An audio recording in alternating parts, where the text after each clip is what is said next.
अस्सलाम वालेकुम प्यारे बच्चों, उम्मीद है आप सब खैरियत से होंगे। बेटा हम आज पढ़ने जा रहे हैं effect of external pressure on boiling and evaporation. ये दोनों का ताल्लुक आपस में मिलता जुलता है। अगर हम एक बॉइलिंग पॉइंट को देखें तो बॉइलिंग पॉइंट का जो ताल्लुक है उस पर फैक्टर्स को देखें तो बॉइलिंग पॉइंट जो होता है वो एक्सटर्नल प्रेशर से काफ़ी इफेक्ट होता है। आप अगर एक्सटर्नल प्रेशर को कम करते हैं तो ये बॉइलिंग पॉइंट कम होना शुरू हो जाता है। अगर आप एक्सटर्नल प्रेशर को ज़्यादा करते हैं तो बॉइलिंग पॉइंट ज़्यादा हो जाता है। अगर आपको बेटा याद हो, हमने डिफाइन पढ़ी थी कि the temperature at which the vapour pressure of the gas becomes equal to the external pressure या एटमॉस्फेरिक प्रेशर। इसी से हम इस बात को समझ सकते हैं कि बॉइलिंग पॉइंट तब आता है जब जो वेपर बन के उड़ रहे हैं मॉलिक्यूल्स, और जो एक्सटर्नल प्रेशर है गैसेस का या हमारे एटमॉस्फेयर में जो गैसेस हैं वो जो उस पर प्रेशर लगा रही हैं। या अगर हम एक बंद बर्तन ले लें या एक बाउल ले लें जिसमें पानी रखें और उसके ऊपर ढक्कन लगा दें, एक अब आप इसको देख सकते हैं बगैर ढक्कन के भी और ढक्कन के साथ भी। अब क्या होता है कि जब लिक्विड के वेपर्स का प्रेशर जो होता है वो बैरूनी प्रेशर के बराबर हो जाता है, तब लिक्विड बॉयल होना शुरू होता है। इसका मतलब है कि अगर हम चाहते हैं कि लिक्विड जल्दी बॉयल हो जाए, हम क्या करें, हम बैरूनी प्रेशर को कम कर दें, थोड़े वेपर से एक्सटर्नल प्रेशर बराबर हो जाएगा और लिक्विड बॉयल होना शुरू हो जाता है। अगर हम इसी को बढ़ा दें, हमारा जो वाटर है वो 100 डिग्री पे बॉयल हो जाता है अगर एक्सटर्नल प्रेशर नॉर्मल हो। लेकिन अगर हम इसको बढ़ा दें तो यही बॉइलिंग पॉइंट जो है वो 100 क्रॉस कर जाएगा। लेकिन अगर इसी के बरक्स अगर हम इसको कम कर देते हैं तो फिर क्या होता है, बॉइलिंग पॉइंट कम हो जाएगा। तो इसका ताल्लुक है।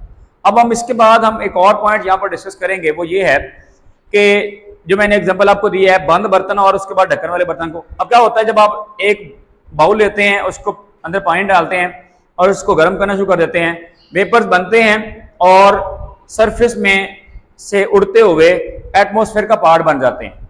वो रिकॉन्डेंस नहीं होते हैं, मतलब वेपर में गए हुए हैं, गैसेस फॉर्म में ही हैं। जब हम इसको कंडेंस करेंगे फिर ये वापस आ सकते हैं। लेकिन अगर हम उसी बर्तन के ऊपर ढक्कन रख दें, अब होगा क्या, आप ये मुशाहिदा बखूबी कर सकते हैं। ये प्रेशर कुकर में भी यही इस्तेमाल होता है, यही फिनोमेना। अब आप देखते हैं कि जब आप उस बर्तन से ढक्कन उतारेंगे, जब ढक्कन उतारेंगे तो क्या होगा, आप देखेंगे उस ढक्कन के ऊपर जो अंदर वाली सरफेस थी उसके ऊपर आपको पानी नजर आएगा। ये वही वेपर्स हैं जो दोबारा, क्योंकि अंदर से नीचे वाले एरिया से हीटिंग हो रही है और ऊपर से जो ऊपर वाला ढक्कन एरिया है वहां पर हीट कम होती है, तो जैसे ही वो जाते हैं और ढक्कन से टकराते हैं, क्योंकि ढक्कन के साथ बाहर वाला टेम्परेचर कम होता है लेकिन नीचे वाला हीटिंग एरिया उसमें स्ट्रॉन्ग हीटिंग हो रही होती है। अपर वाला एरिया जो है वो ठंडा होता है, इसलिए जब वेपर से उड़ते हैं उस ठंडे सरफेस से टकराते हैं, उसके बाद फिर ड्रॉप बन के नीचे गिरना शुरू हो जाते हैं। तो वो जो ढक्कन होता है उसको वेपर में जाने के लिए, वेपर में जाने के लिए काम मुश्किल कर देता होता है। इस तरह ये मेल्टिंग पॉइंट और बॉइलिंग पॉइंट, इसके साथ वेपर प्रेशर, इसके साथ इवेपोरेशन और जो बॉइलिंग पॉइंट है, इनका आपस में ताल्लुक है। तो इन दोनों का असर जो होता है, इवेपोरेशन हो या बॉइलिंग पॉइंट हो, उन दोनों पर एक्सटर्नल प्रेशर जो होता है वो असर करता है। Rate of evaporation increases with decrease in external pressure. Evaporation कब ज्यादा होगा, जब आप प्रेशर को कम कर देंगे। मतलब क्या, आप ढक्कन को उतार दें, वेपर उड़ेंगे आसानी के साथ, सरफेस में जाके एस्केप होते रहेंगे, गैसेस फॉर्म में जाएंगे। लेकिन if a liquid is in open container, most of the vapour that escape will not turn into liquid. ये मैंने पहले आपको बताया, जब आप ओपन कंटेनर में लिक्विड को गर्म करते हैं उसके वेपर आसानी से चले जाते हैं एटमॉस्फेयर में, लेकिन they will escape diffuse away from the container. Definitely container से दूर जाएंगे, वहां पर एरिया कम होता है, गैसेस फॉर्म में चले जाएंगे। अगर हम इसको बढ़ा देंगे, increasing external pressure will force the molecules to turn back into liquid, making evaporation difficult. जब हम ढक्कन रख देते हैं, वेपर बनने का प्रोसेस चलता है लेकिन सरफेस के ऊपर, ठीक है ना। अगर मैं इसको समझाना चाहूं तो ये हमारे पास है एक बाउल है जिसके अंदर हमने क्या किया हुआ है, ट्राइपॉड स्टैंड के ऊपर हमने क्या किया हुआ है, इसको रखा हुआ है। यहां से हीटिंग जो है ना उसको मिल रही है, फ्लेम मिलेगा, ये वाला एरिया यहां तक आपने लिक्विड फिल किया हुआ है, ये सारा लिक्विड है और ये उसका ढक्कन है, ठीक है, इसको हमने बंद किया हुआ है। अब इस वाले एरिया में क्या होता है, वेपर उड़ेंगे, इस वाले एरिया में रहेंगे लेकिन जब ये इस ढक्कन से टकराएंगे तो फिर वहां पर कॉन्डेंस होने के बाद इस दीवार से वापस ये लिक्विड का फिर पार्ट बनेंगे, फिर वेपर बनेंगे और यहां तक ही रहेंगे। तो ये स्केप नहीं होंगे, वेपर्स बन रहे हैं, ये नहीं है कि वेपर नहीं बन रहे हैं, वेपर बनेंगे लेकिन उस लेवल पर नहीं बनेंगे जिस तरह एक ओपन कंटेनर में बन रहे होते हैं।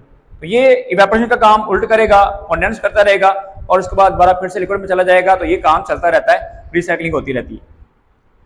When the liquid boils, bubbles are formed inside the container। ये हमने बॉइलिंग पॉइंट में पढ़ा था, जब हमने कहा था कि लिक्विड को चेंज करना है, हमने इसमें लिक्विड को बॉयल करना है, बॉइलिंग पॉइंट पे जाना है या उसमें गैस में चेंज करना है। तो हमने कहा था कि बॉइलिंग पॉइंट की पहचान होती है कि लिक्विड के वेपर बनते हैं, गैसेस फॉर्म में अचानक से एक बार जो लिक्विड उछलता है ऊपर की तरफ, वो बबल्स उसको राइज करने की वजह बनते हैं और उस पॉइंट पे लिक्विड बॉयल होना शुरू हो जाता है, उसे हम कहते हैं उसका बॉइलिंग पॉइंट। ये हमने पहले पढ़ा हुआ है। If you measure it in Karachi, ये अब दोनों एग्जांपल दी हुई है, कराची की और एक मरी की है। मरी में वेपर प्रेशर कम होता है जबकि कराची में ज्यादा है। कराची में ज्यादा होने की वजह से पानी जो है वो 100 पे बॉयल हो रहा है जाके, जबकि मरी में जो वेपर प्रेशर होता है, एक्सटर्नल प्रेशर जो होता है वो कम होता है, लिहाजा आपको जो लिक्विड है वो वाटर वो आपको 98 डिग्री पे भी बॉयल होता नजर आएगा। मैंने आपको पहले शुरू में बताया है, अगर हम इसको और कम कर दें तो बॉइलिंग आपका बॉइलिंग पॉइंट जो 100 है वो 50 पर जा सकता है, 50 से कम भी आप इसको लेके जा सकते हैं। डिपेंड करता है कि आपने कितना वेपर जो है वो एक्सटर्नल प्रेशर कम किया हुआ है। और अगर हम इसको बढ़ा देंगे तो डेफिनेटली बॉइलिंग पॉइंट बढ़ता जाएगा, वो डेफिनेटली 100 को भी क्रॉस कर जाएगा। तो ये है इनका